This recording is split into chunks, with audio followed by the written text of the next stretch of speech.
How's it going there, Ben? I'm so well, Dave. How are you? I'm really relaxed. This is very exciting to actually sit down with you. And we've had so many amazing, magical conversations when there's no media pointed at us. Yeah, usually over a coffee in the morning. Over a coffee in the morning and sometimes leading into the early afternoon or even late afternoon at times. Yeah, that Sunshine Cafe sucks you in. Yes. We're very fortunate to have that. It's one of those town hubs. That's that old idea. And I think there's a real beauty in that. If you've been to South America and Latin America, they have the Plaza del Armas, right? And that's the middle of town. It's usually just a big open area, and all the shops kind of face there. And there's usually fountains and the place for people to gather. Sounds like my kind of vibe. Exactly. So that's our Yeah. little It's just community typical vibe. in sort of colonial Spanish towns. And the Sunshine Cafe is that for us. It's in that Cape for Town. us, yes. And it's Yeah. got more of the vibe of our little community Scarborough, Mhm. which of course is like Hobbiton. It is. Yeah, it's just things growing over stuff, things coming out of the ground, plants, children, dogs. People, they arrive there and they don't leave, No, including us. it's funny because those kind of places with higher frequencies, they will eject the wrong type of people. Yeah, it gets too much. It gets too much. You got to have the right kind of nervous system, I suppose, to be amongst nature for that amount of time and amongst those kind of people. And Exactly. I'm really only wired to function in those type of places. Life gets fairly dysfunctional for me if I'm in a place that has the wrong frequency. So I've always gravitated throughout my life. And sometimes you can find that in pockets of cities as well. It's not necessarily you have to find the golden little town, but yeah, it's more about the people, I think. yeah, it's people of a high frequency that sort of are forward thinking, versatile, adaptable, that actually know how to move with the land, that actually know how to move properly with the landscape. True. And I find compassionate hearts, like open-hearted people, like softies, preferably, like me. Yeah, totally. Yeah. I mean, my background was I was always more left brain, more strategic, more disciplined. But that, after a while, doesn't serve. It only gets you so far, especially now with the collective consciousness of what we're dealing with. We've been dealing with centuries, since the scientific revolution. So much mind. Yeah, the Industrial Revolution basically was when science went from being alchemy to being more about automation. Factories, machines, faster production. They say a barrel of oil is like having 300 servants. And now everybody basically puts a barrel of oil in their vehicle once a week.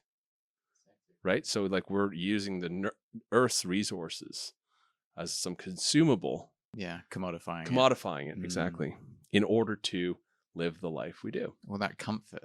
But there's so much comfort. There's so much comfort, but we lose connection with the thing. We lose that heart-based connection. Yeah, so it's like short-term comfort and gratification, but we're missing out on that long-term because ultimately the wheels come off in the end. Totally. Yeah. And the other thing about comfort as well, it's not bad, but we just have to remember it buffers us from the felt sense experience of life. It buffers us from our sense of survival, right? And living in Scarborough, I remind myself of survival by jumping in the cold ocean. Yeah, I believe you do the same, right? Every day almost. Yeah, that's a visceral reminder. Yeah. Of because the body takes that as, I'm under attack. I could get hypothermia, but it's a good way because it's a controlled environment. It's like any type of exercise or type of things like that. We do have to stress the body out a bit. Tension and release. The body releases after that. Yeah, got to keep it activated and keep it responding and adapting. Otherwise, we get a bit sedentary, don't we? Especially with our comforts. Oh, then that's what the comforts do. Is the comforts just basically we sit, we accumulate. We kind of just go slower in the mind, and nothing progresses. And increasingly, there's more and more things that can do everything for us, and that becomes also quite socially acceptable to do very little. Yes. It's the outsourcing our responsibility. That's pretty much the opposite of the way that I work. I'm about taking 100% responsibility. I mean, I do outsource things, but they're things that I have already figured out how to do, or that, I know what needs to be done, but I don't have the skill to do it myself. So I have very deliberate relationships to get that thing done, because we can't do it all ourselves. No, you got to be honest with yourself about what you Absolutely. can and can't do. Yeah, and that's the balance. I mean, some people try to do everything themselves, Yeah, that's overwork me. themselves. I'd be there. The jack of all trades vibe. Yeah. Yeah, I've had a good time trying to figure out. I think mostly a lot of the time people like myself anyway. I'm just trying to figure out what it is I want to do half the time, and I want to do things that I'm good at. But I find myself being pretty good at most of the things I do, because I mean, I grew up as an athlete, so I understand the commitment to something that's required in order to be world class at it, and I kind of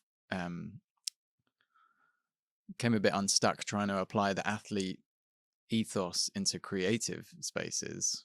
Firstly, there's no finish line and it's not really a competition. But I also, yeah, I feel like if I can't win something, it's not worth doing. But really, like I'm discovering all sorts about myself now by allowing myself permission to try things that I know I'm going to suck at. And it's okay to suck at it, and I can still enjoy it. And actually, it's really fun to be a beginner at something again. Yeah. Always learning. There's one thing to master, it's the path to mastery, right? Each stage of the path. How do you master being a beginner? Yeah. Right? I mean, there is a certain thing you do when you're starting something that's juicy. You're never going to get that again. Zen Buddhist teacher Suzuki Roshi, he called it beginner's mind. He said anybody on the path of Zen or a spiritual path, it's a very useful thing to have, and they're never going to get it back. But when they lose that beginner's mind, think of it this: somebody who's lived their whole life in a conventional life in the city, they never knew anything, and then they walk into a beautiful monastery for the first time, and they see people living mindfully, living consciously, living empathically from the heart. There's going to be a world of possibility. But the longer they stay at that monastery, what ends up happening is that they kind of fall into routines and habits and social cliques, and it actually sort of, you lose that glow. And it happens with anything that we do. It's like the first time we get that hit of being a beginner, it's just like excitement. There's this expansion, this rush of possibility that enters into our being, into our field, and we feel like this is it. Yeah. And then we sink into it. Especially if you're looking for it. Like, especially what's the thing? Especially when you're looking for it. And that's why people end up being seekers, because they keep wanting that initial rush because they don't know how to do the next step. And the next step is the actual mastery commitment. Yeah. So the first step is, I like to use the Wizard of Oz analogy. And by the way, the Wizard of Oz is one of the most amazingly esoteric tales out there, that movie. But living in black and white and then going into full color. Oh yeah, flip, I forgot about that. Yeah. And so that is that beginner awakening process. And people say, I'm awakened now. It's like, no, you've got the first initiation done. That's seeing the world in color. Okay, great. That's beautiful. That's a wonderful place to stay. You can't do music festivals forever, though. No. You can't just do that. Well, you can't. No, you can. But really, what's going to happen? They've got to evolve with you a little bit. Like, you got to evolve. And I mean, look, if you've got a certain type of wiring, you can probably move with that. But what happens to a lot of people I meet and I coach is that they do the sort of spiritual tourism thing. They go to music festivals, they try out this, they do a bit of energy work, they have a couple, conscious relationships and kind of unusual energy flings and stuff like that. Like aha moments. And they're all lying in a puddle of cuddle puddle type of thing, and it's like, this is amazing. And then at some point they're like, but my thing isn't still, I still feel this wounding that's becoming more and more apparent. Can relate. Right. And then they have to commit to something that's going to refine them. And it's the commitment process. It's the commitment to something that is transformative. Yes. And that's the long-term satisfaction. But this is like that person, if I use the analogy of the monastery, who goes there and they get too mundane and too routine. So it gets dry again, the commitment. So you got to keep mixing it up. You do. You get used to it. Yeah, you do. Absolutely. Yeah. And so that second stage of commitment, and you can get too rigid. People say, this is the only way to do something. My path is the only way. And if you go outside of this, you're not doing the right thing. You're wrong. And they get very judgmental. And so what needs to happen is the third initiation is where you actually gain power, real power, like the power of openness of centers. And, you become an influential person in the world. You can influence people very easily because you've You've got that charm and that glow. You've committed to refining the thing, and now you kind of see again the world is opportunity. But then that lesson is using power wisely. Yeah. And then the fourth place is coming back to yourself. Really just tuning into yourself and realizing the unlimited, infinite potential. Sounds like you're speaking about my story, Dave. Yeah, that's what we're tuning into. I have I don't that want to make this reflective about quality. me, It's just but like whoever's in the environment, Dave's gonna start blah, blah, blah, out of the mouth, and it's just gonna be whatever it is, right? yeah, Yeah. you're reflecting hard at me right now, Dave. Like, um, and it even feels a little bit triggering. It's like, are you talking about me? Am I supposed to make this about myself? Oh yeah, this is a podcast where I'm being interviewed, and it's like, okay, And bring it back in the body, right? And then the body's happy right now. It's safe. It's hmm calm. breathe back to the breath. And this is all new to me as well. This is, yeah, I mean, I'm 35 years old, and it's really probably only the last 6 months to a year where I've actually been able to integrate some of the things that I've been learning about breath, about the mind, about being in my body, and to self-soothe and not have to feel anxious the whole time and be lost up here. But yeah, being in the body is a key aspect to that, which you also helped reveal more of to me through our Astrological reading. reading, yeah, which is so useful, so nice also just to be heard and seen in that way. Highly recommend. And but also, yeah, to have some tools to take away and be in my body. Yeah. But yeah, you're reflecting the journey that I've been on, certainly. And it's nice to be where I am right now and look back on it and be like, I can laugh about it, the spiritual journey. And um, so much that you were saying I can relate to about going to festivals and then trying psychedelics and then having these huge aha moments, then being in conscious relationships and conscious friendships and just navigating life from a completely different perspective. And so many times being like, well, I know now, like I know everything, not everything, but like I understand things on a completely different level, but then something else will happen and everything I thought I knew gets thrown out, and I have to make space to learn something else again and again and again. And that spiritual ego that wants, because there's very much a part of me that's like, I like to be the person who knows things, and there's a part of me that is like, there's some things that I feel like I'm really confident about and that I do know, and I don't know where that comes from necessarily. It just kind of feels like it's embedded in me. There's like a deep knowing about certain things. Or just claircognizance, just being a clear conduit for truth in the moment and not having any basis in factual information. Information is at a very low frequency. Having read something and repeating it, whereas what you're talking about is having a resonance with a certain field that exists out there. Yeah, so I can feel whether something's true or not. That's what I'm starting to learn, is that I can feel in my body what's true and what's not true. And yeah, like learning, reading books, listening to podcasts, doing online courses, and finding some teachers and role models in this space has been really good for helping build my lexicon, my language up, so that I can communicate things better. And that's been such a comfort to me, actually, has been firstly also having the confidence to speak about what's feeling really true for me, and having having the language to actually convey how I'm feeling. I like that word manguage, Yeah, like man language, it's a because bit patriarchal, though, isn't it? well, no, but for men specifically, they need to express It's themselves. a They need to use language. certain words that actually convey how they're feeling. I find most women have excellent way of expressing their emotions and how they're feeling, and men sort of have a limited repertoire of language.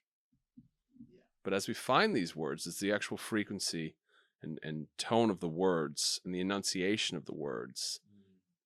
When we speak them, the internal resonator, the chest cavity responds. Language is very powerful. We don't even think about the words we use.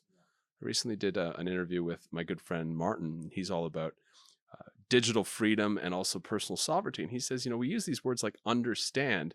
When police officers ask you, do you understand? They're saying, do you stand under me right now? We don't even Wow. think about that. We don't even think. I'm so curious about this. It's The called green spells. language, the spells of language.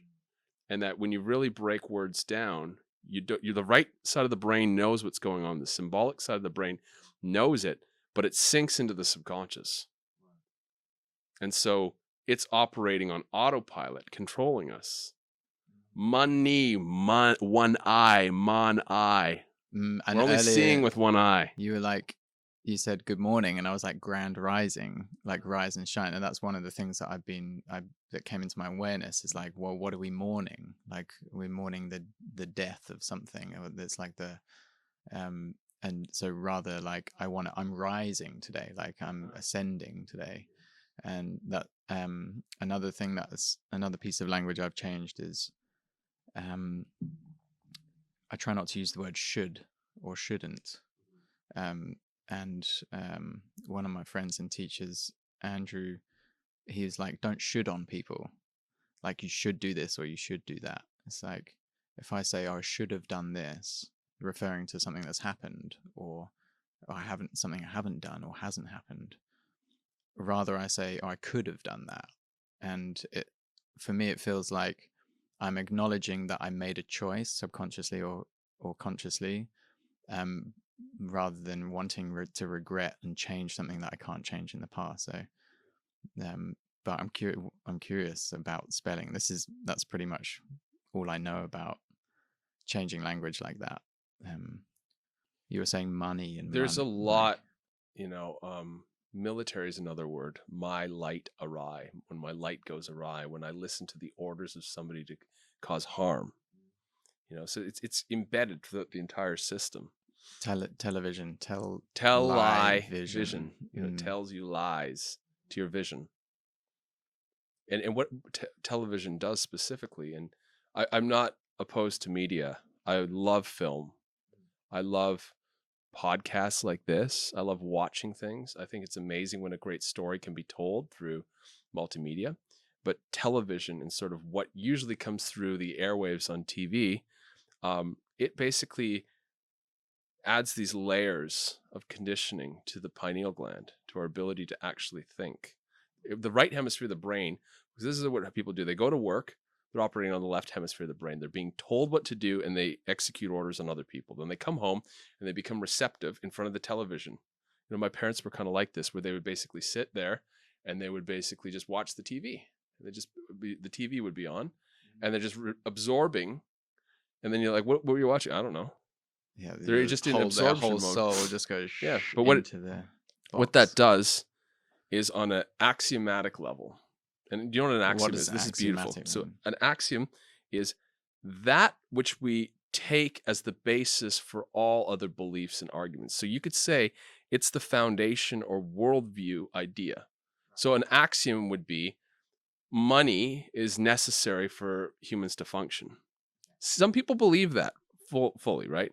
We need to have the fiat currency system the way it is. Otherwise, people, or another axiom is people can't inherently be trusted. So we have to, and if people have that axiom, the world is dangerous. Right. They're going to go out there and they're going to be protecting themselves all the time. It's because like a paradigm. Exactly. Okay. It's a paradigm. And so when you get to that level, that paradigm level, it's reinforced by information, by impressions. And when you're out in the desert, we spent time in the desert, and when you don't have any stimulation, you watch, and it can be painful sometimes when those layers of impressions that are clogged around your pineal gland, your forehead, begin to, dissolve. It's like sort of like, those pussy willows when like the wind blows through and they kind of like, are like a dandelion, and it just sort of all comes off, blows away. It's kind of like that, and you're like, wow, I can think clearly. I can see my impressions. And we don't even live a life. We don't watch TV, of course. We don't engage with excessive. We live in Scarborough, which is fairly easy on the nervous system. But even then, there's still ideas we're exposed to, people we talk to, that kind of thing that just needs to kind of be reset every now and again. How do you go about setting boundaries around listening to people's ideas and sort of receiving what they're saying in their communication, but not necessarily agreeing to it? Well, I mean, I choose who I talk to very carefully, and sometimes I do have to sit through for a couple of minutes a conversation with somebody. But I've walked away from people, especially when a stranger comes up to me and starts talking at me about something, and I'm not even there. I struggle to do that. I've literally walked away. Like I'm like, and I can't even say I've got to go. And I'm like, okay, if I can't say I've got to go, I'm gonna go, because this person, it doesn't care. It's not registering. They're not at a level where there's an equal exchange of energy here. This is sort of a um, it's delusional sort of unconscious sort of predation. So that's someone who's like hooking your attention. Yeah. And if you seem to drift off, they'll change the subject and maybe bring it back so that they're just holding your attention. Yeah, it's almost like they need a sounding board, but they haven't really asked for it. And sometimes that happens and they don't know you. They're just talking about something. And it can be unwitting to them, but on my end, it can feel very inappropriate. It can feel like a waste of my time, and it can feel abusive.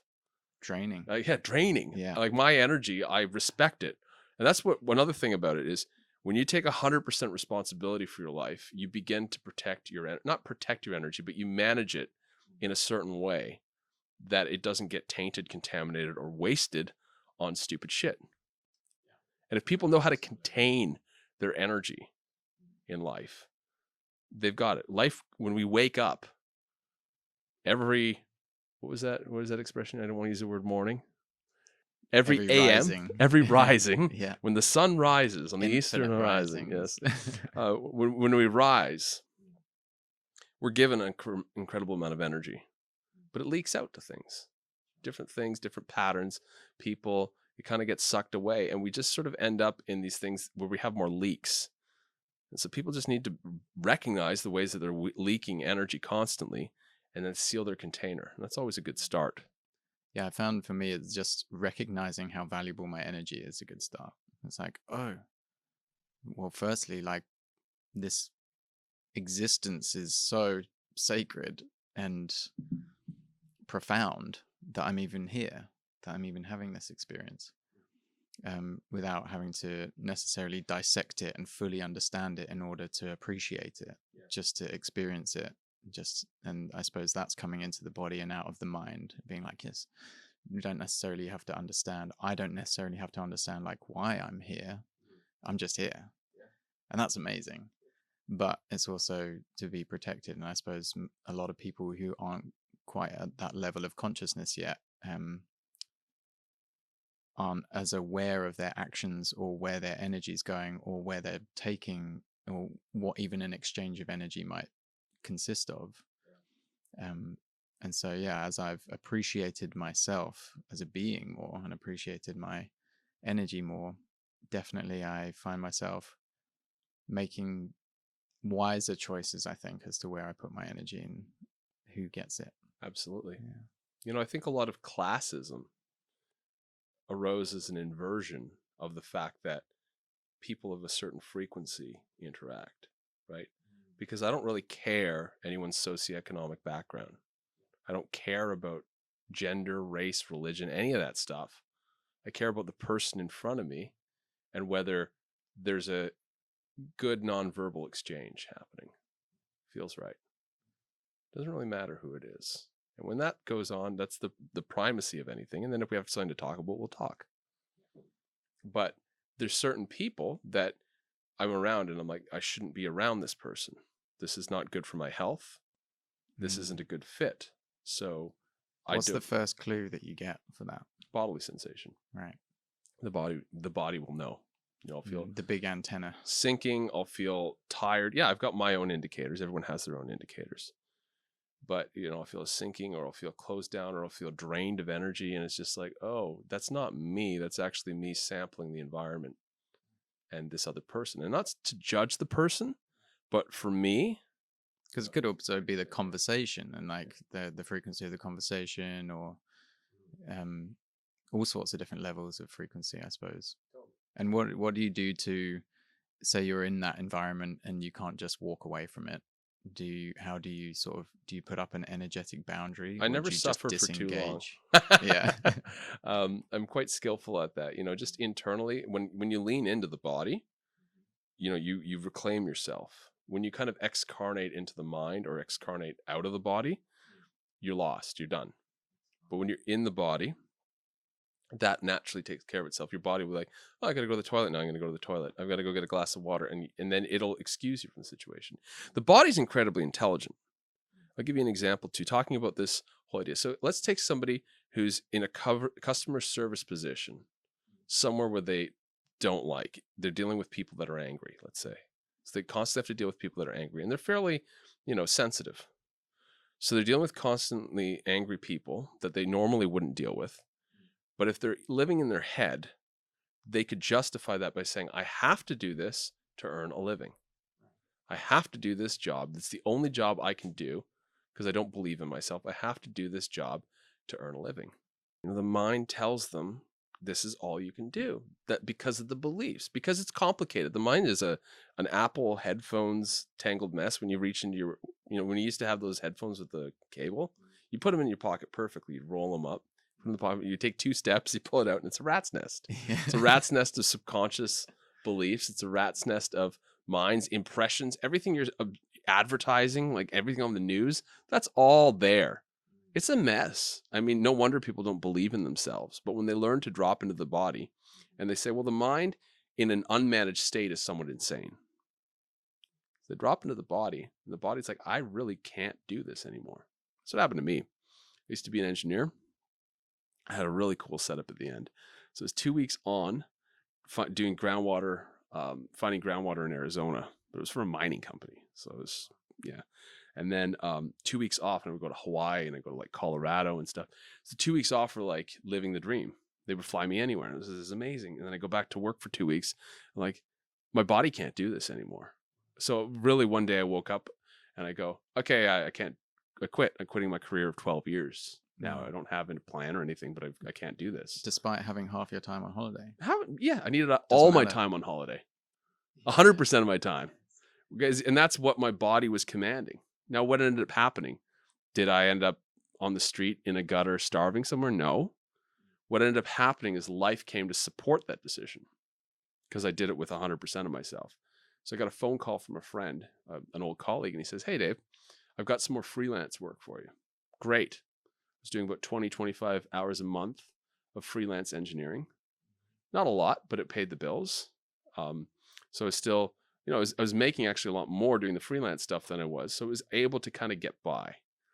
And then it gave me the time to sort of thaw out. I could be where I wanted to. I could travel. I could think. Because what ends up happening is we get stuck in an overstimulated mode, gear, because of this mental chatter that's going on, right? And it's difficult to be in the body when we constantly put ourselves in challenging environments. So we're naturally going to want to excarnate to avoid the pain, go into the head to avoid the pain. So we have to get used to being embodied again. That takes time. We have to get used to understimulation again. That takes time. And so most people out there, and even probably people that are hearing this right now and going like, well, it sounds great to be what these guys are talking about. You can do that. Biologically, you could do that. And it's very, what's the right word for it? Beneficial to the human biological instrument to live from an embodied perspective in life. Because what happens is when you actually learn to manage the mind, when you go into the body and the mind's insanity stops running from an unmanaged mind and it becomes clearer, you live a more tranquil life, for instance, a life of purpose and integrity, the mind starts getting impressions that are nourishing to it. You start placing things that are very interesting. I studied a lot of things like astrology, things of the higher mind, things that nurture and go in and educate in a very positive way. And now the mind wants to work with the body. They want to work together. And it does a fabulous job at that because the mind is useful for communicating, remembering things, planning things. We need those things. So your body's becoming a master of them. You're becoming a master of the mind. As I always say, the mind is a powerful tool and a very poor master. So it doesn't want to be the master. And the reason why, I'll explain, this is interesting. the instinctual center in the body is the fastest thing to respond. I had a very visceral experience. I was in Australia. I was walking down the trail. A poisonous snake comes. My body knew it was poisonous before I even knew what it was. Literally, it was a shape, and all of a sudden, my body moved back. I got an emotional rush, and then the mind's like, "Oh my God, there's a snake." It literally took my mind seconds to compute what was going on. And if you think of anything like an explosion goes off, people are like, usually like going like this, and then they're like, "Huh? What is that?" The mind is slow for the present moment. Very fast at analysis, very slow for the present moment. So the mind can't compute the present moment. So it always has to overlay on past programming. Now, what is that past programming? All the things we've been taught and conditioned by our parents, our society, the educational system, the workplace, the financial system, the media, plus whatever we're doing. So it's this huge unmanaged mess of past programming. Has nothing to do with what's going on. And we're just overlaying that, projecting it onto everything that's happening in life. Wow. No wonder we're not here for it. Yeah. Like we're not even here for the No, experience. we're not even here for the Yeah. experience. Incredible. Yeah, it's a survival mechanism. I suppose the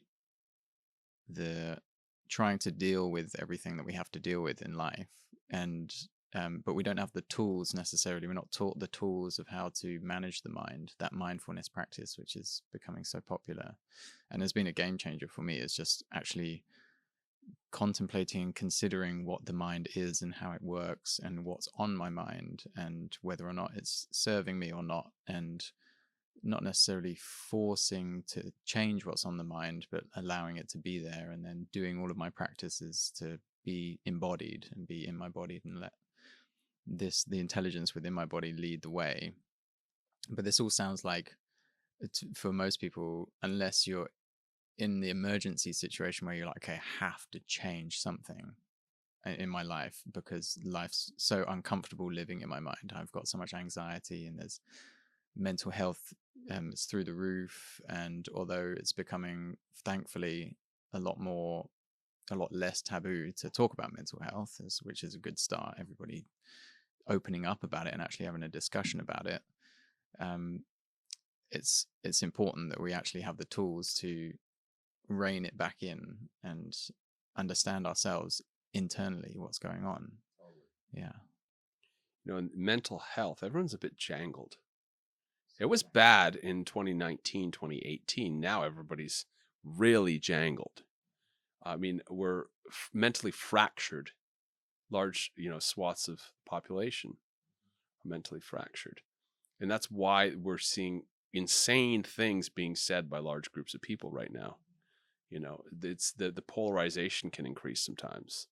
And that's really, if you look back through history, there's usually some sort of trauma that mentally taxes people that then leads to these atrocious actions taking place at various, wars, genocides, that type of thing. So that is where this can lead. Yeah. Mental health issues are the precursor to that. Yeah. And they've been around for a while. They've been around for a while. Yeah. Technology, our use of technology, we haven't learned etiquette with technology. We haven't learned hygiene with how to use this stuff properly. It's just given to us. And then 5 years later, everybody's using it. And then it's the norm. And you can't go into a restaurant without scanning something. Can't board a plane without scanning. Like, it's just like, this is brand new. There's no instruction manual. You don't know how to use this. You're just given to it. Go figure it out. And you give that to a kid. Infinitely addictive. Yeah. What do you think happens to a kid within a month that's rewired? I want the game. I hate you, Mom. Give me the phone. It's like, where's that sweet little angel that I raised? No more. It's gone. No, that kid is gone. He's wired for this thing now. Apparently, Steve Jobs never let his kids none of them do. go near an iPad. None of the tech guys. Yeah. They're like, what monster have I created? Yeah. Mark Zuckerberg doesn't let his kids on Facebook, apparently. Yeah, and if you're the owner of McDonald's, you sure as hell aren't going to let your family eat at McDonald's, are you? So it's... But the thing I would have to ask is, how could anyone put that onto other people? And then if they wouldn't do that for their own family? If I was going to create anything, it would be something that I use at home and I do, and I want my family involved with. It must be like some kind of psychotic justification where they've persuaded themselves that they're doing a good thing. Like, for example, just more and more fast food the fast food industry. I mean, it's not food. It's literally killing people, and it's yeah, destroying people's lives. And um but then it's not like that's advertised as something that's separate from food. Like, you can enjoy some of this if you want, but just know that it's not food. It's literally advertised as food, and to the point where, like, even Subway, it's like, eat fresh. It's like, what? Well, who's taking accountability for that? And it's, obviously we can put ourselves in the victim mode and blame, be like, oh, it's Subway's fault for because of my health issues. But yeah, I suppose at some point we've got to take responsibility for what we put into our bodies. But then where's the line? Also, there's like all of the hypnosis and the advertising and the coercion into, trust us, we have your best interests at heart. So when we tell you that this is eating fresh, you have no reason to, you don't have the perception of a reason to mistrust it. There's a larger thing going on here. And this is the part that people struggle with, because this is where people start either getting freaked out and they become conspiracy theorists, or they say anti-conspiracy theorists, right? They say, oh my God. And that is the fundamental axiom or belief that it's possible for groups of people to want to harm others or cause harm, maybe through manipulation or something like that. Now, what I've figured out in my own thing is that actually these people are rewired. So it's not that they intentionally want to cause harm and they're intentionally doing something. It's literally that they're tapped into a completely different source. And I just call that the synthetic source. It's the source that thinks it knows better than nature. And so it wants to science everything. And this is actually permeating through our scientific literature nowadays. Over the last 70 years, we're seeing an arrogance coming out of science that says man, or consciousness, arose out of randomness. Man is a flawed species that mutated from apes.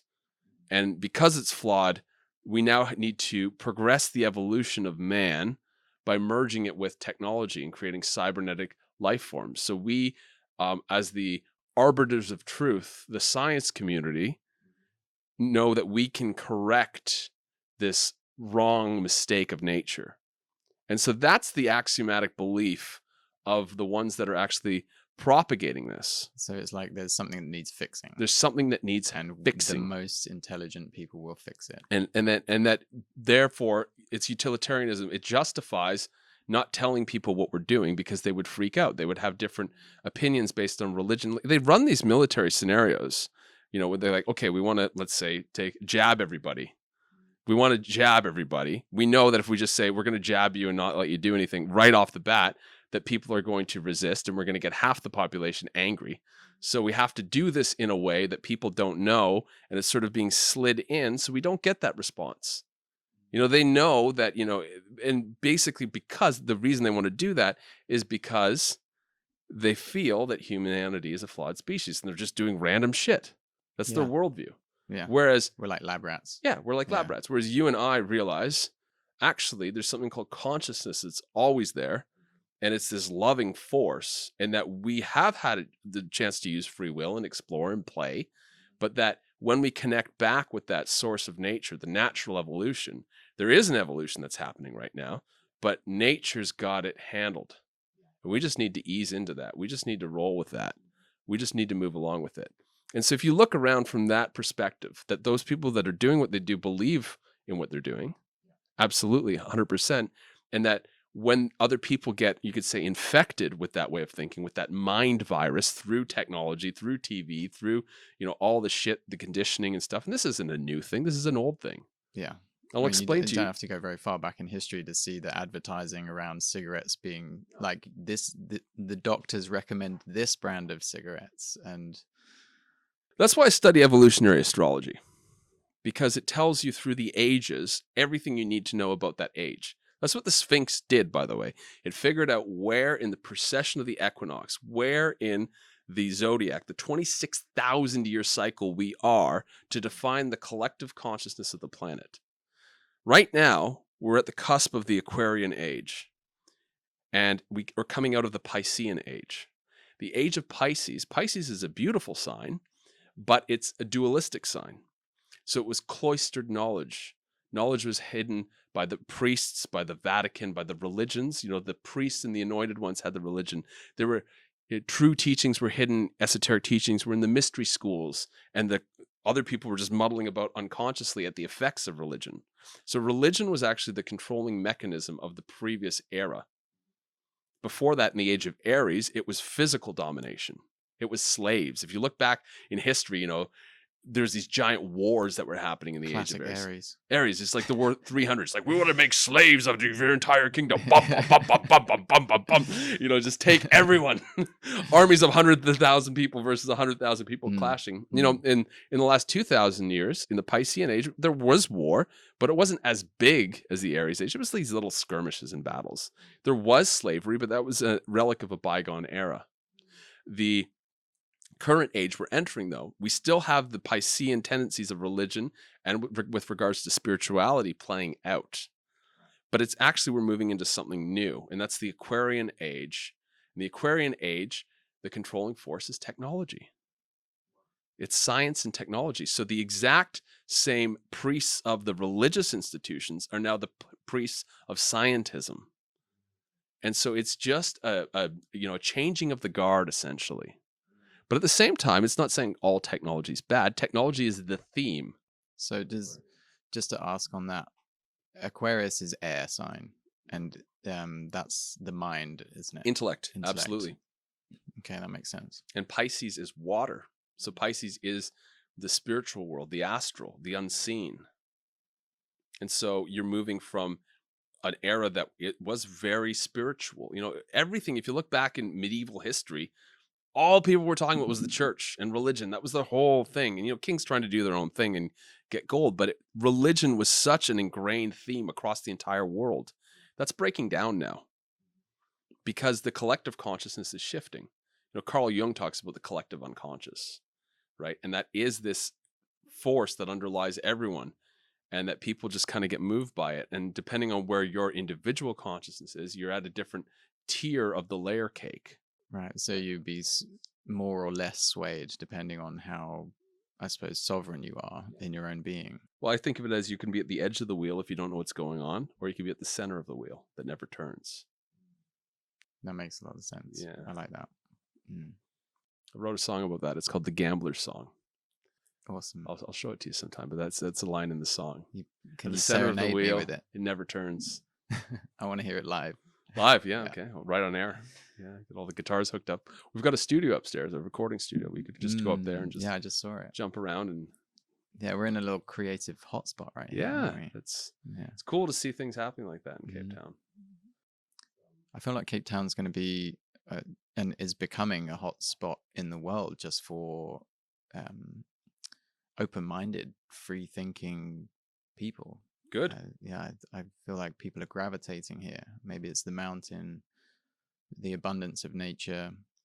Apparently, there's a ley line here of There's sorts. many, and the land here is so powerful in the way that it speaks. Yeah. In really all of South Africa, but there's a special quality around here that I think is very accessible on a cosmopolitan level, on a level where people can come from other places. Because there's the nature dominates the scene here. Yeah. You can't hide from it. You can't get away from it. Yeah. Whether it's the weather or whether it's actually the physical landscape itself, it holds you. And the mother city. Yeah, and I think that's why sometimes here people it is a bit sleepy in a way, because people are so connected with the land. There's no real reason to do anything. Yeah. Why do you need to? Yeah. So anywhere else you want to go with this? We can go in a million different directions. I'm really loving this. I mean, I like this sort of open-ended. I have sort of this reflective quality. So, you bring sort of that element of inspiration and fun, and you can kind of go on about anything, and so can I. So we can really just flow wherever we want to. Those are the best kind of conversations sometimes. I was trying to think of what I'm interested in at the moment. What's really alive and online for me in this season of my life.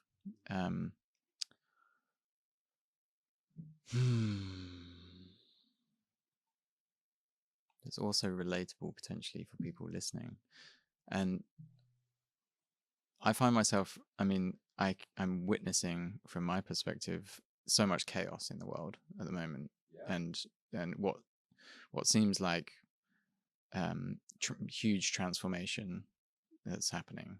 And I also find myself, maybe as a consequence of that, needing to find my center more and more to bear witness to it without losing my own shit. Um, but the more I do that, actually now it's just coming normal for me to be absolutely accepting and okay with what's going on.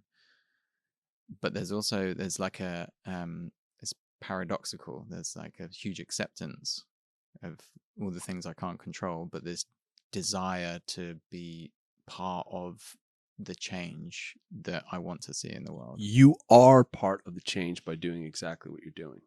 Mm. Can you see that? Can you feel it? Yes. There's nothing for you to do. Yeah. And that's, again, that thing that's so ingrained in us as humans in this particular era, in this culture, is to do something, to fix it. Yeah. Otherwise, it might not happen. Nature's got this so handled. We just Yeah. need to respond to those instructions arising naturally within us. And as we do that, we plug in the ways that are exponentially more powerful and potent than us linearly trying to do something. I got to go out and protest. I got to be an activist. I got to go here and do this. I got to go create even some of the things like I've got to go create an eco village so that me and my conscious tribe can go live off grid. I've got to go mow down nature, create a parking lot for this eco village. It's just like, that's not your vibe. Well, no, I love the eco village, Yeah. but it's doing the eco village. That eco village will arise naturally without running over nature to do it. Do you see the difference?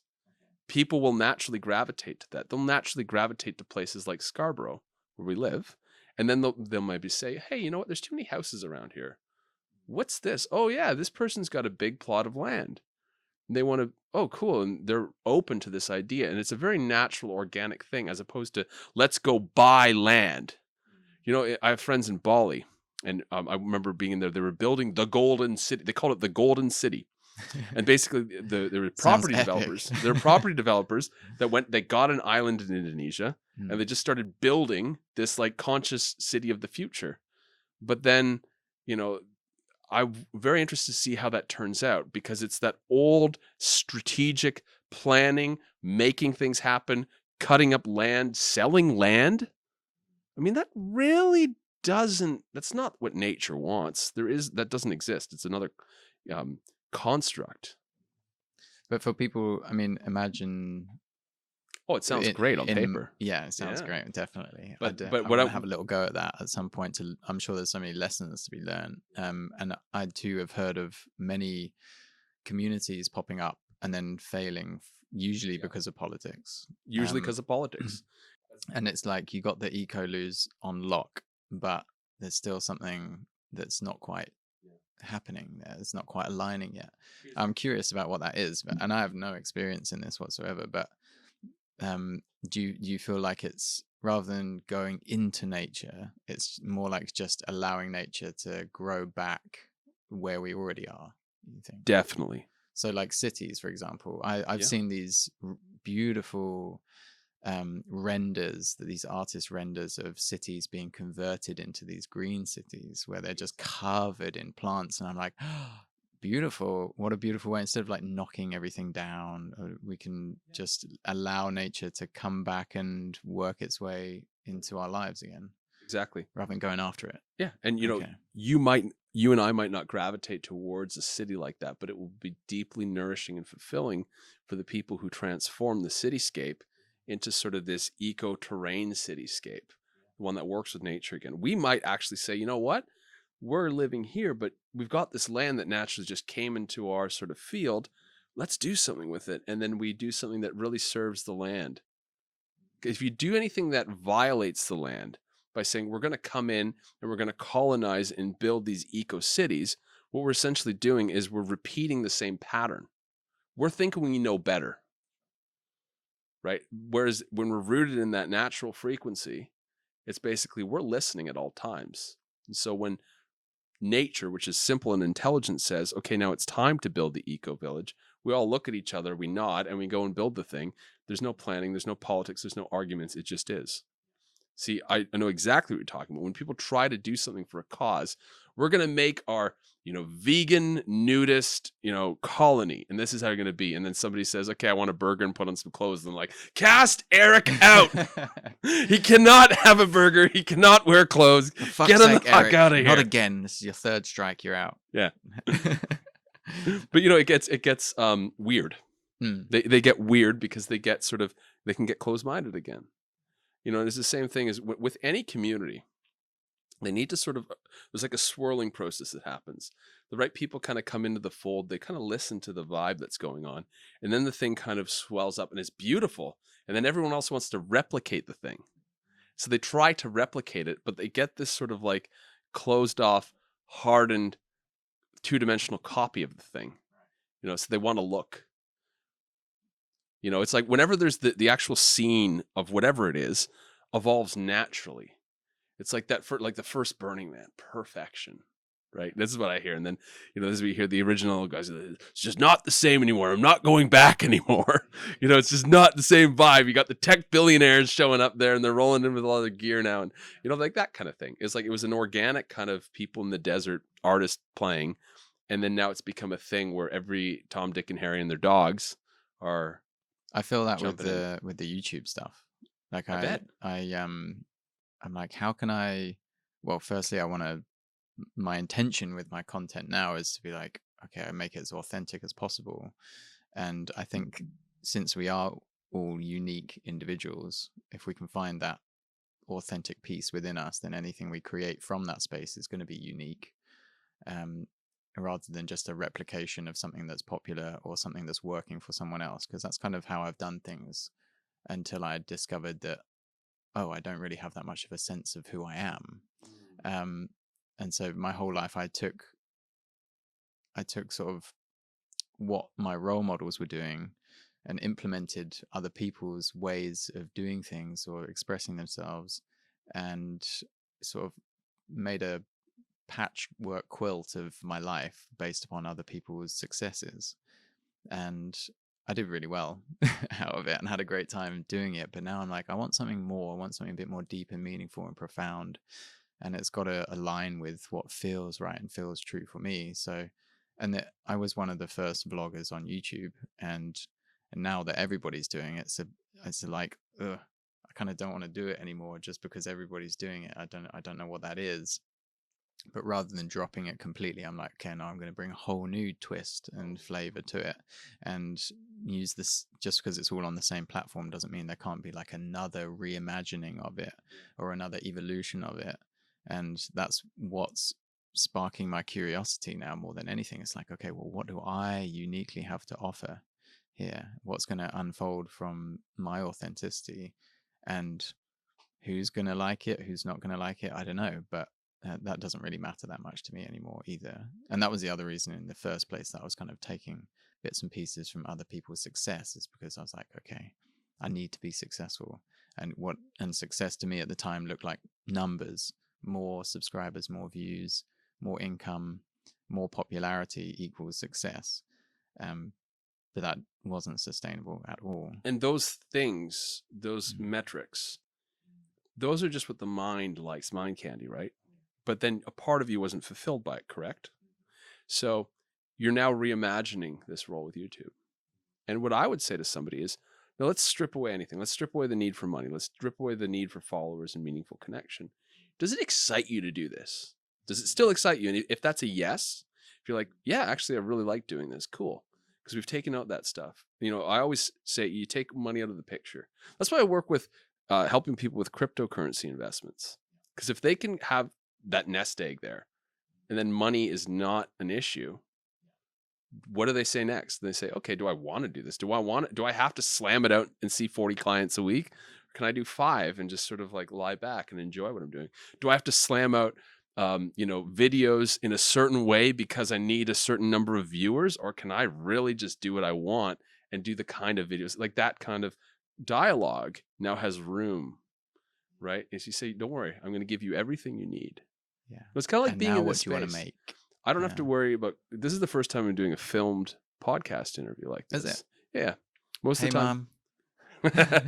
But most of the time, I'm doing all the tech stuff myself, but we've got my lovely friend Michaela who's doing all this stuff, and she's sort of helping us create this. So I feel very nourished by that.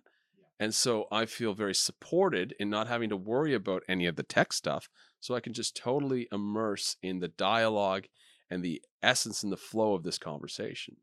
Perfect. And so if people can feel that way with their income, with their social acceptance, that is a thing that we need. We need social acceptance. We're mammals at one level. We need a herd connection.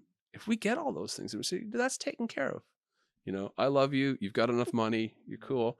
What do you really want to do now? Oh, this is a different question. What makes your heart like Yeah. go, What warms your body? yeah. Um, I am very specific. Not everybody connects with the heart. Some people do. Sometimes it's a gut feeling. Some people it's a sacral feeling. Some people is just sort of an expansion of their being. That's one thing I figure out with astrology and human design. Yeah. So I use astrology and human design as diagnostic tools to figure out that calling card that their essence left behind when they were born. It says, oh, they're going to forget when they take incarnation.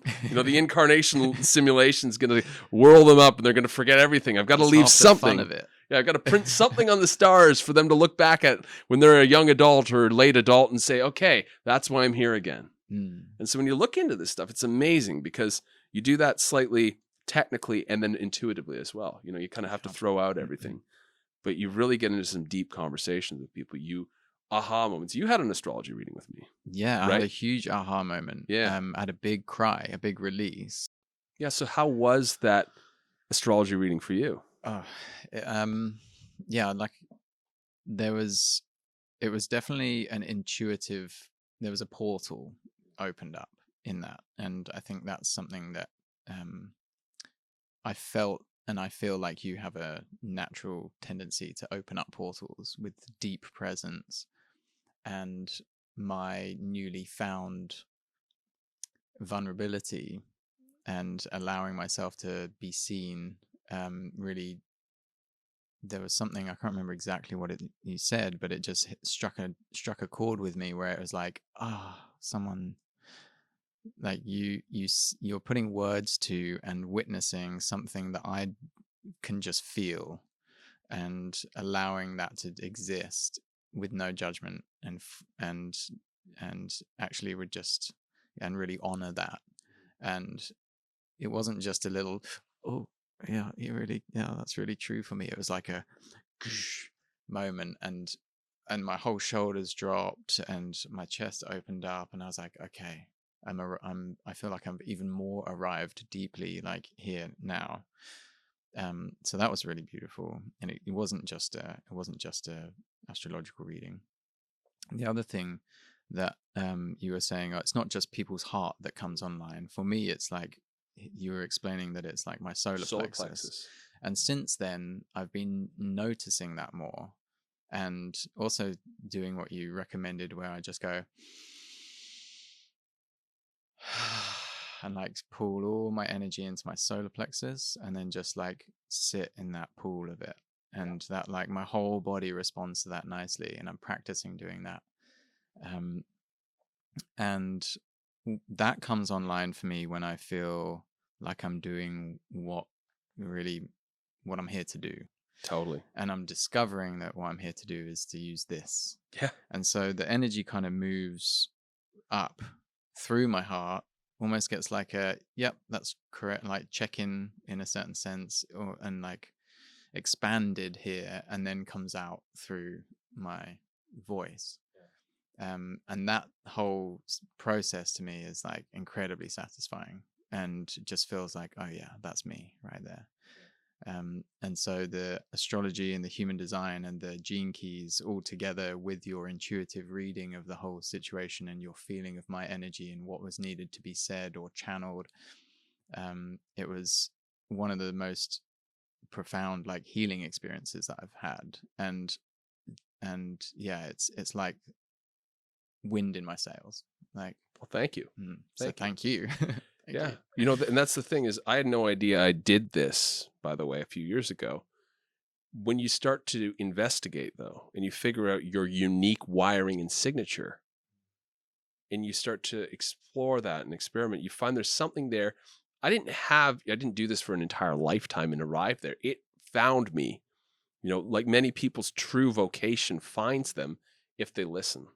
And it could be weird. It probably is a little bit strange, It's something you probably the wouldn't thing expect. you're resisting, Well, or the thing that you was judge the it was most. the thing I judged the most. I can't do that, Yeah. and then all of a sudden, Yeah. here it is. And sometimes I sit there with people and I just sit there like a tuning fork, and things happen. And I'm like, oh, they're paying me for this? This is interesting. I'm not talking, I'm not doing anything. I'm not fixing them. There's feels none of too this shit easy. going. It feels too easy. But there's an experience that's happening because I strike a frequency like a tuning fork, and then their body registers it, they receive it, and then their self-healing mechanism kicks in and it knows what to do. So it's all actually not me healing them. And that's the old healing. I put energy into you, I take stuff out, it's messy. What it is that you're a powerful, infinite, sovereign being. There's just a few imbalances here. So let me see if I can do something. And when you recognize that and you go, aha, okay, cool, I know what that is in my own body, because my body is a infinite apparatus for transformational purposes. And so interesting that you're obviously holding that certain vibration, and just being in proximity to that is activating in itself.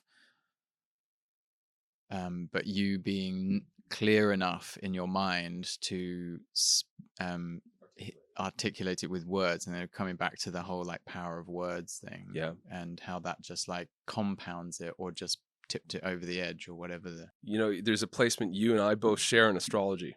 It's the Chiron in Gemini.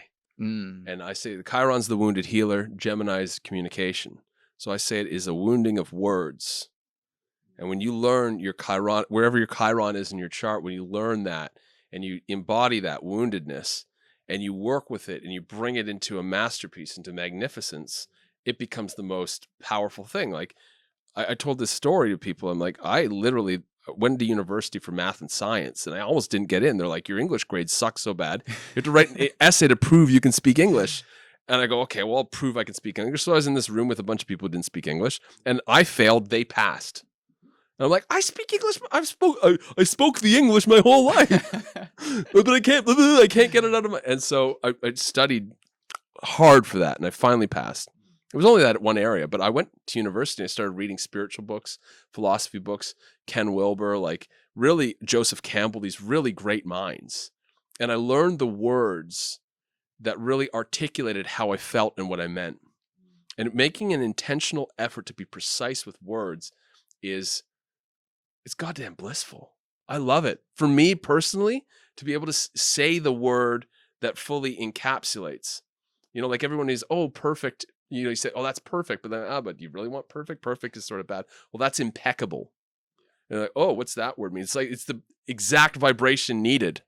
Oh, crazy. Impeccability. Cool. It feels good to say it too. There's like a punch to it. And it's just, yeah. That's so interesting. We share the same, that wounded healer vibe. Totally. And it rings so true to me with so many memories of delivering punchlines as well. Like, because I loved making people laugh, and I do it with it comes out naturally in like a really dry, very British dry way. And my favorite is when, and my partner Fran, this is why we click so perfectly, is we'll be in a whole group of people that we've just met, and I'll drop something super dry, and she'll cackle with laughter, which is obviously beautiful to hear your partner laugh. Oh, yeah. Like, it's the best. And a few other people will just be like, it will either go over their head completely or they're just not click. And that's almost better for me. Like, it's like, it's just between us. And also podcasting, like starting up the podcast again, my podcast, and then coming onto your podcast and heeding the invitations for other people's podcasts where I'm put in the hot seat essentially. And yeah, this is my training ground in front of a microphone, it feels like at the moment. And because I love listening to people's podcasts, and I get a lot from people who really articulate themselves really well. And the amount of times I've recorded long voice notes to myself on the voice app, and they don't go anywhere. I probably won't listen to them ever again. I don't even label them. It's just like voice note 75. But I'll speak for an hour or two, maybe when I'm on a mushroom journey or something like that, when I'm just getting some insights, and I'll just sit and just flow, and it'll feel like it doesn't even matter that nobody else hears it. It's so blissful and satisfying for me. Absolutely.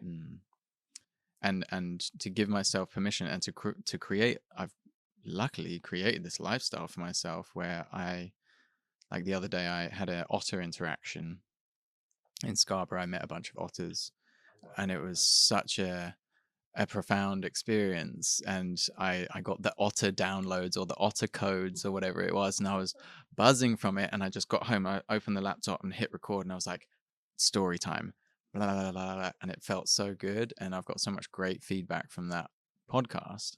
I was like, oh, it doesn't have to be so structured once a week with it. Just when it comes out, it's going to come out, and I'm ready to record it, even if it's just on my phone. Yeah. And that's your own individual refinement. So this is the beautiful part. I can guarantee you success with what you're doing. Not me guarantee it, but I can see this very clearly. If you stay committed to this path of expression, you will naturally refine it if you stay in the right rhythm with it. There'll be this natural refinement. You'll learn, oh yeah, I can experiment, and I don't need to be so structured. I can have this free-flowing discussion about otters and really just, expose how excited I am, how See what amazing it comes was. through. See what comes through. And it's nice when you're in the flow, and then something just goes click, and you're like, oh, and this ties back to that. And the whole thing is just a nice big, it's not just a nonsense ramble. I mean, I know you love videos, but do you find it easier to do a video now than you did when you started? Yes and no. There's an element of, like, I've made over 1,200 videos on my YouTube channel, so I've got the vlogging format down. Like, I know which parts of my day to film and which parts not. So to begin with, for the first couple of hundred videos, I'd be recording almost everything, and then I'd end up with a huge volume of work to edit through. And so picking and choosing which bits I need to tell a story throughout a day is kind of the skill of the vlog, the daily vlog storytelling. But I've recently just wanted to give myself permission to not record everything and actually just experience my life as well. And then the life becomes so exciting again that I'm like, I have to share this. I have to film this. Yeah, it's interesting. I guess I was more referring to, like, in my own journey with doing videos. When I first sat down to do my first video, it was like, oh, it feels like forced and like a bit stiff. And now it's just like, whether it's a video or a podcast, it's giddy up, let's go. Yeah. Just step on the Yeah, I feel camera and you. just roll with it. Podcasting feels more flowy. Yeah. Sometimes the videos, I find myself recording, I'll just be like, stop recording. Like, I don't even want to make a video today. And it's not because I don't want to make a video, it's just not flowing. It's not happening for me, and I don't want to force it. And I now don't get anxious about that. I used to get anxious about that because I fell out of love with the filmmaking stuff. And I was like, but I identified with it so much, and people knew me as the YouTuber. So as soon as I stopped not enjoying making YouTube videos, I'm like, well, who am I? What am I going to do? What am I going to do now? And so I tried to force it to also pay the bills and try and maintain interest from my audience. And that none of that works. Yeah. It doesn't work. Oh, Forcing it doesn't work. No. It's interesting because, I got into having a larger audience base more recently. Like, it was really last 2 years when I said, okay, I'm going to do this, and I'm going to go out and find people through podcasting and, making little videos. But the interesting thing was, because I was doing it with who I already felt aligned with, it's naturally going to only attract certain people. Right. So I'm like, okay, I'm just going to be who I am and see what happens. So I've got a small audience, but I love talking to them. Like, I talk to many of them quite often, and they're just incredible human beings. And I think, for me, there's been many times I'm like, I wish I had a bigger audience. I wish I really went out there. But then, like, I see this too. And I see some guys that have these followings, and they're in sort of my circle, my sphere, spirituality and sort of what's going on in the world, but their hands are tied a lot of the time. You know, there's this sense I get from them that, you know, like one guy in particular, he was really being controversial and talking about what's going on in the world. And I'm like, yeah, I love this. And then maybe along the way, he felt his YouTube channel would get threatened or something. So he basically backed off and he started just talking about manifestation techniques and abundance and, you know, sort of the safe level stuff. And I just like, man, that's not very interesting. Been there, bro. You know, it's just Yeah. like, but at the same time, I can only imagine. Then he says, well, now my audience wants TikTok. So I got to do 8-second videos. Yeah. It's like, you're not an 8-second dude. you're a long form dude. Yeah. You know, I think that certain people are the master of all trades. Like, and they're if we're referring to, I think myself included, I feel like a calling to figure out how to enjoy being online, and coming back to that, if like if I had all the money, and if I didn't have to worry about money, I didn't have to worry about validation, I didn't have to worry about all those, everything's taken care of, what would I then create? I'm now in a space where I'm like, I'd still make these podcasts. exactly. And I'd still make my Instagram stories, and I'd still make my YouTube videos. And nothing's really changed except for my perception of like, or my perspective of my relationship to my work. And yeah, just a lack of lot less pressure I put on myself to get lots of views or say the right thing, or be an expert on something. Yeah. It was interesting, you know, like what came up in that reading too, is it doesn't matter what you're doing, what the actual medium is, it's that authenticity, right? It's like how much you're actually tapping into yourself. And for everything you're saying right now, it's like you're refining that process. You're like, yes, I'm doing the videos. Yes, I'm doing the podcast, but it is about me really figuring out who I am and what I want to say. And that's charging me up. And then of course, you know, in this dance, there is, how do I pay the bills? How do I do this? How does this get maintained? And that's the dance of it, right? That's why I'm also excited about all these new revenue streams that are popping up. Yeah. And I've got old revenue streams that are still going to work for me. Like I sell photographic prints and art prints and things, but they're not selling so much. The universe isn't like, this is your thing to, but then there's NFTs now, and that's something I'm learning about. And I still love to design t-shirts. I had a whole bunch of different merch t-shirts, and I like that. And I now like the idea of actually the design is infused with a frequency that people are then wearing. And I'm like, people are literally wearing the frequency that I want to be infiltrating in the world. And the magician in me really is like very happy with that. And whether that just be on the back of a t-shirt, like if you were looking for a sign, this is it, sort of thing. So someone might see that and be like, whoa, that's so synchronistic. And I'm like, yeah, it is. Go. Like Thursday's the day I wear the Ben Brown t-shirt, and every Thursday I'm basically a walking poster board for the infinite, because I've got the, if you're looking for a sign, this is it. It's like, damn it, let's fuck with synchronicity is just following me around. Let's mess with the simulation. Yes. Because I love that shit as well. I love like finding little synchronicities and taking bits and pieces. It makes me, I think that's wonderful. Feel like I'm in the magic. You know, and listening to you saying that, I see that magician coming out in your words, in your expression. It's absolutely wonderful, and I love that. Like for me, because I'm so reflective of others, I feel ecstasy when people feel that kind of legitimate ecstasy in their body. You know, not just the idea of something that's kind of might be good, might not be good, kind of thing. Yeah. But no longer do I need to sell 1,000 t-shirts. Like I'd like to sell 1,000 t-shirts, but I don't. It's not for the money. Like I'd be doing it for fun, and because my diehard fans that have been with me from day one, they buy every t-shirt that I put out and every print that I put out, and it's like, this is for you guys also. I just want to keep that going, and I'm a big fan of cool designs on t-shirts as well.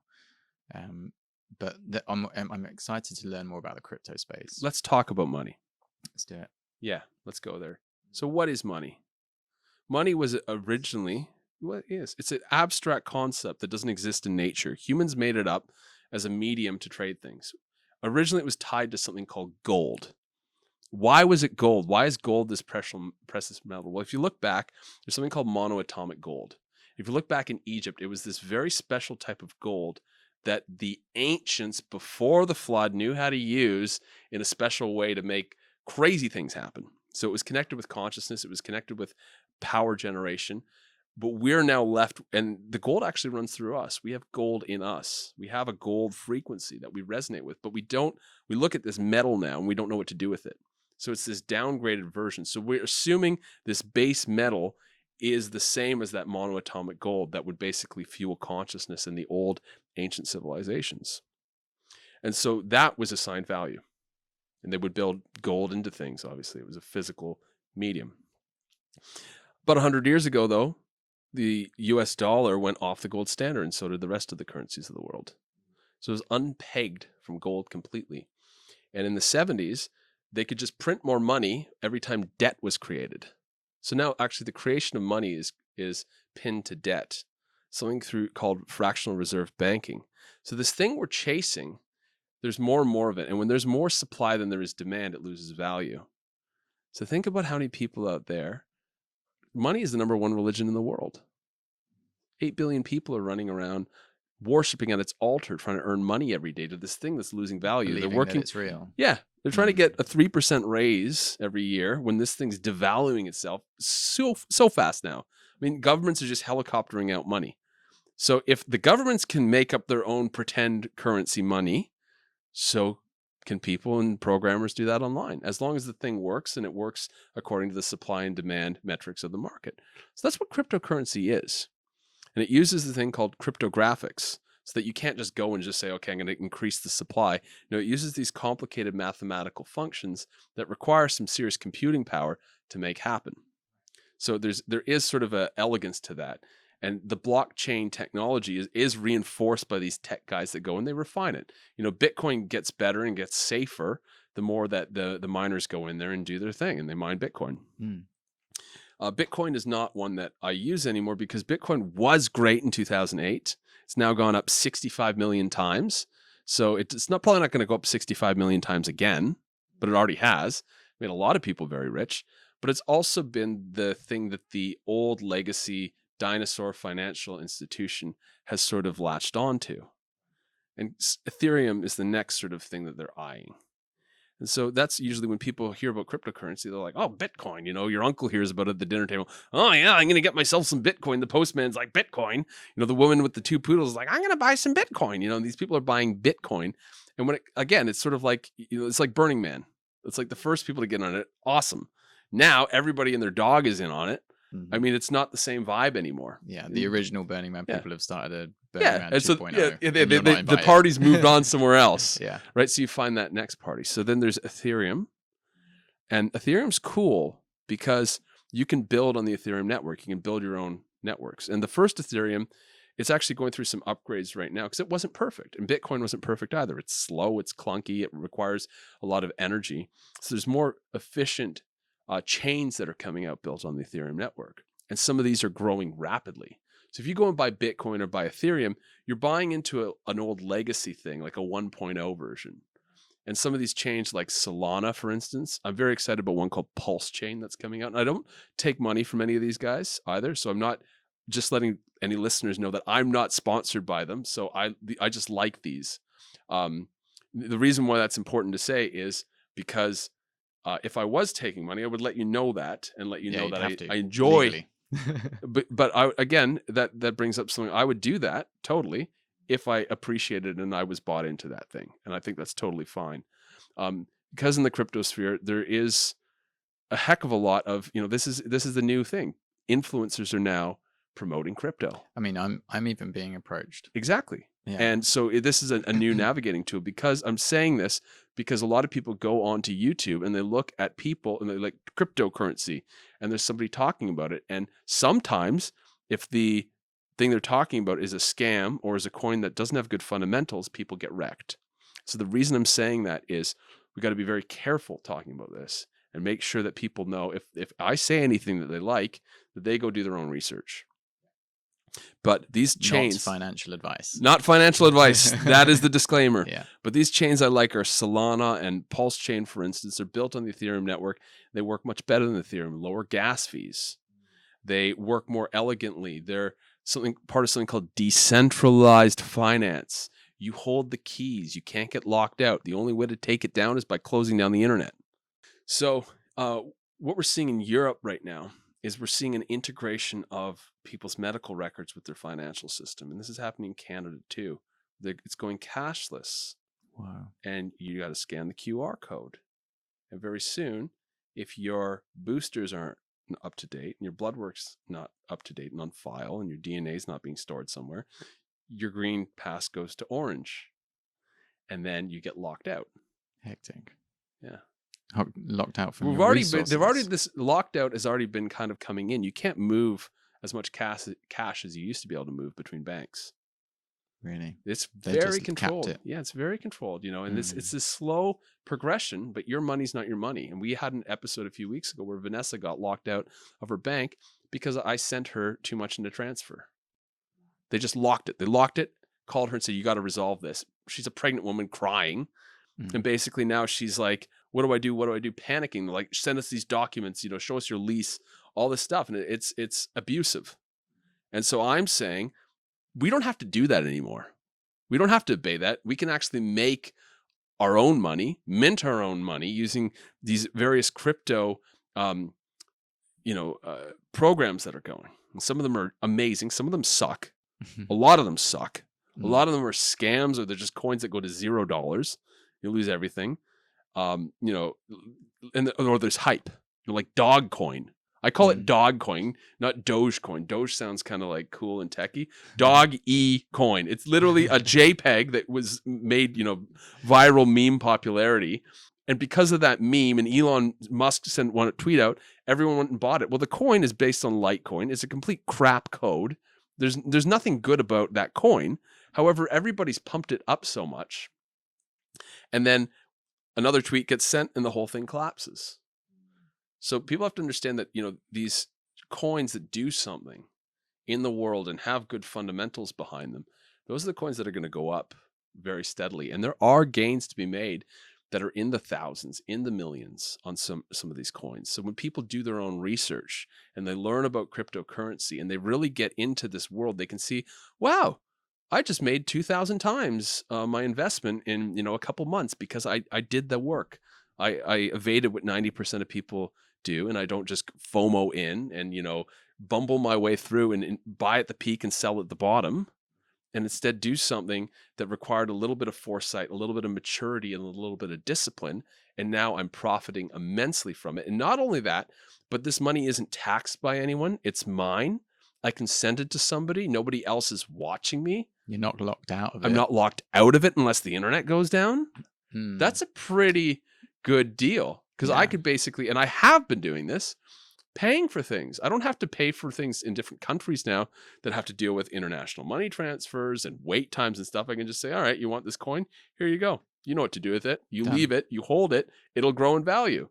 So that thing that I bought for this price now is going to be worth 10 times that fairly soon. And I know which coins will be doing that.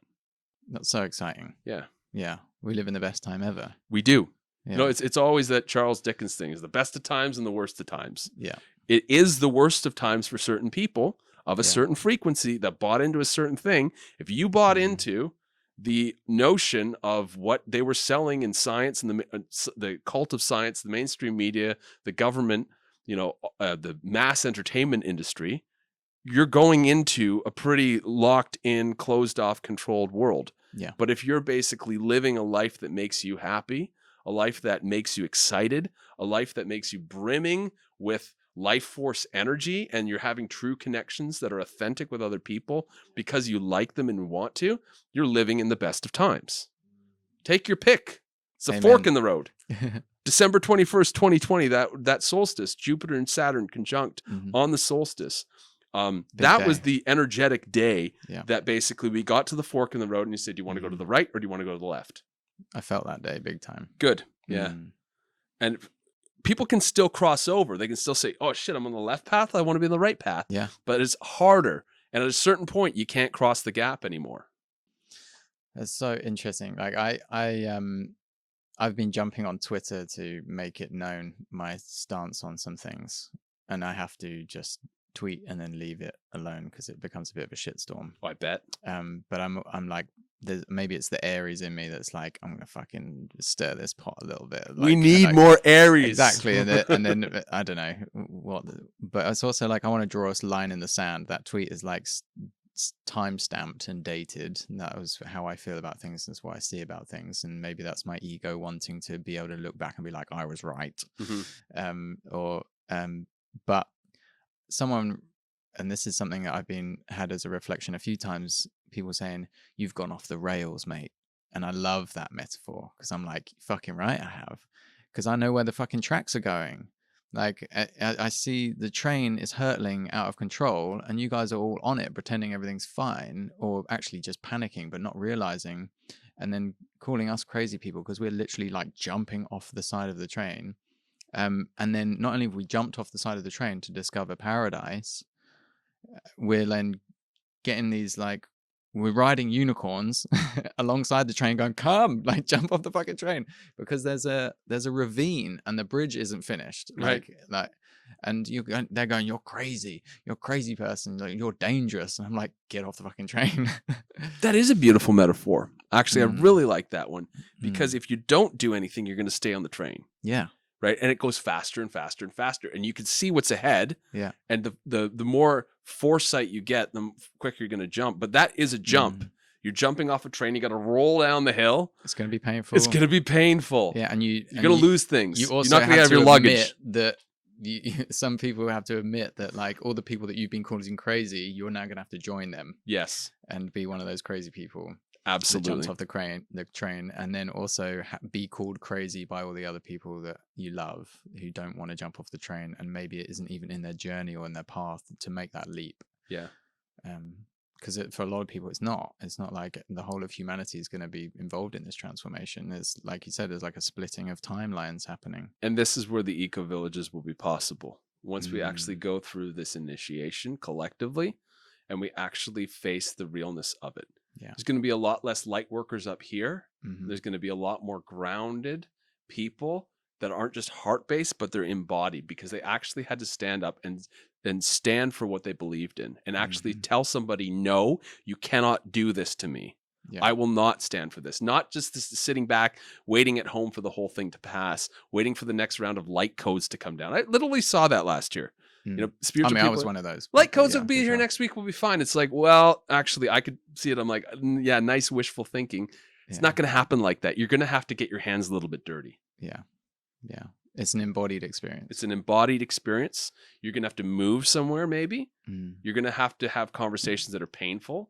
You're going to actually have to, deal with people that you once loved and thought were part of your tribe, that are going down a very different path, and you're going to have to actually make a conscious choice to split from that.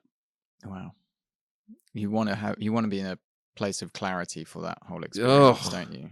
I mean, the more clarity I find I'm getting by heeding the invitations of what my body needs and my mind, the more confidence I find in myself as well. And clarity brings that level of confidence. And it's like, there's so much with the fear frequencies that are going around, and I suppose we're not that exposed to it down in Scarborough, but when I have interactions with people who are offended that I'm not scared, they're like, you're now dangerous because you're not acting from the place of fear that I'm acting from. And I'm like, well, I'm just clear. I just feel really confident and I have taken the time to really sit with this, feel it out also. And I've felt all the fear frequencies, and I don't trust that. I don't trust that we're meant to be living in that much fear. And so I'm opting out of that. And I'd still jump back into it to be like, and test the waters and see if I'm making the right choice. But after a while now, I'm like, no, I'm actually so calm, and there's so much freedom in that calmness. I'm the most free that I feel I've ever been. I feel like I've still got a long way to go, and a lot of things I still get triggered by things, of course.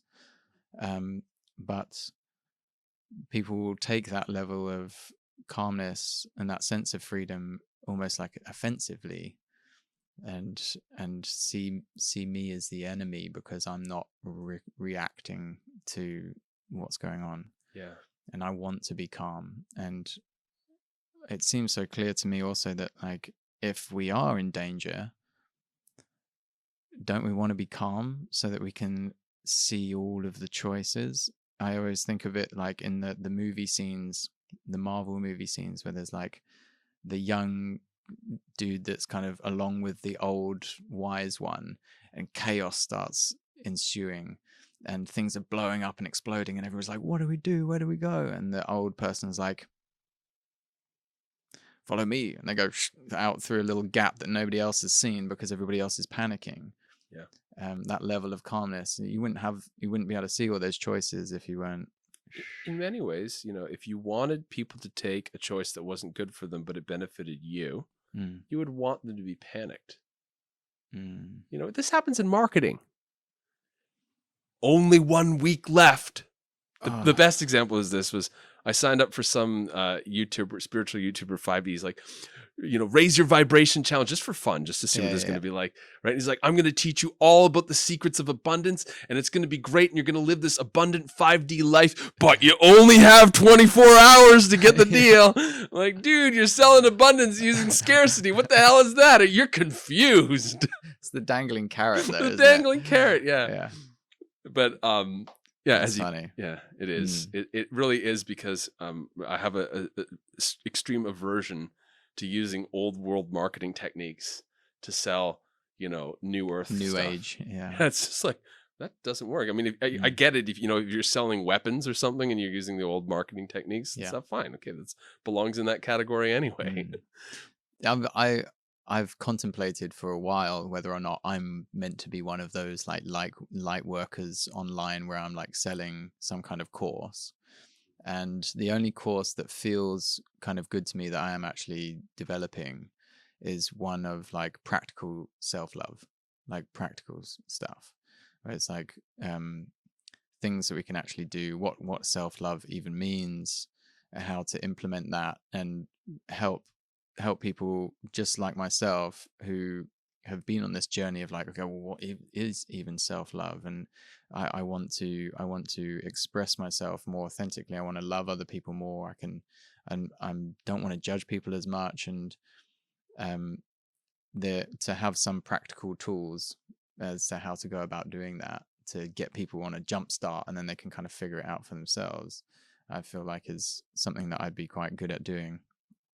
But I don't know about I mean, I do know about manifestation. I know about the ins and outs of it, but I don't feel like it's something that I can sell a course on necessarily. Don't do it.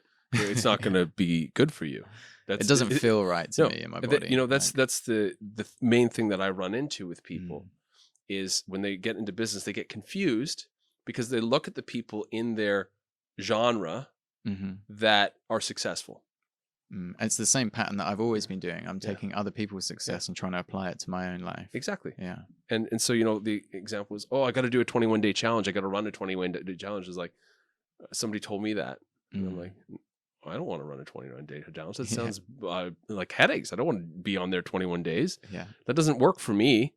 Maybe it works. The people that are doing successful 21-day challenges, maybe they love doing that. And if they love doing that, perfect. I've got a couple of friends who have created really successful ones of those kind of things, and I've done a couple of courses and gained a lot from them. And when I speak to them, they're like, "Oh yeah, literally just came out of me in one night." Like, and I wrote the whole course, and it just kind of moved through me, and I gave birth to it. Yeah. And I'm like, that's not how it feels when I'm thinking about doing a course like that online. So it doesn't feel like it's for me. And that's okay. Perfect. Exactly. I trust. Yeah. And you have to, because everything on the internet that's very mediocre is part of this copy paste thing. Get the templates for doing this, like literally just take our templates, download them, use them for your business, just change the name. That's what it's become, this copy paste sort of thing. And people are treated like robots in the internet world, or there's the fakeness comes through when people try to copy paste success. Yeah. As opposed to the committed path of authenticity.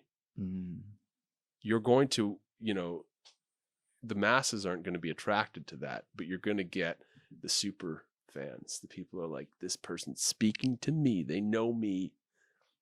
And, that's much more fulfilling and rewarding, is to have those very personal connections.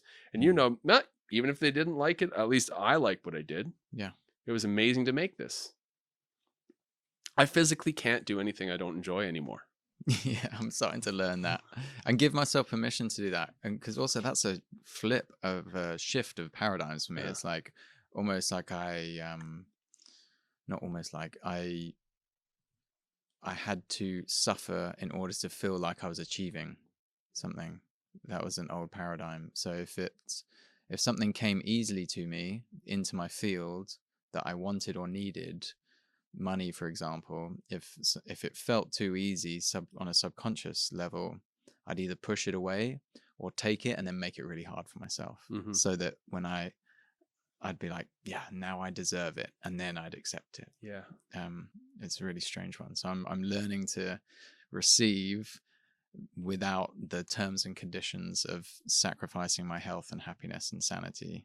And I know that there are going to be people who are like, find that triggering and offensive because they haven't worked out that they can do something different. They're still part of that martyrdom in a sense. And I think that's like certainly something that I kind of inherited in my family, is like a martyrdom where I think a lot of a lot of dads are like, I provide for the family and that's my role in the family. But from an unconscious place, being like,